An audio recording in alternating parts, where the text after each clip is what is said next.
మార్గశీర్ష మాసంలో శుద్ధ త్రయోదశి నాడు హనుమద్వ్రతమును ఎందుకు చేస్తారు అంటే పరాశర సంహిత దీని గురించి చెప్పింది. 13 క్షేత్రములు ఉన్నాయి, వాటిని హనుమత్ పీఠములు అని పిలుస్తారు. ఆ హనుమత్ పీఠములలో పంపా తీరము ఒక పీఠం. అలాగే మీకు హనుమద్ వ్రతాన్ని ఎందుకు చేస్తారు అంటే చాకాలములో అప్పటికప్పుడు విజయము కలగాలంటే ఏ వ్రతము చెయ్యాలి అన్నారు.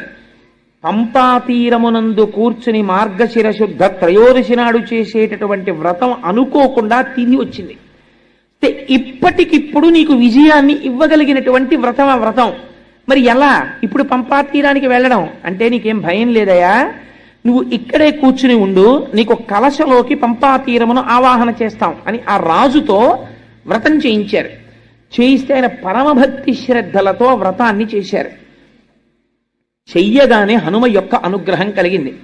హనుమ యొక్క అనుగ్రహం కలిగి విజయాన్ని పొందినటువంటి వాళ్ళల్లో ద్రౌపదీదేవి కూడా ఉన్నది. ద్రౌపదీదేవి కూడా హనుమ యొక్క ఆరాధన చేసినది. చేసి తన భర్తల యొక్క విజయాన్ని పొందగలిగింది. ఆయన కాలాతీతుడు, యుగములు మారిపోతుంటాయి కానీ హనుమ కనపడతారు మీకు. త్రేతాయుగంలో హనుమ ఉన్నారు, ద్వాపర యుగంలో హనుమ ఉన్నారు,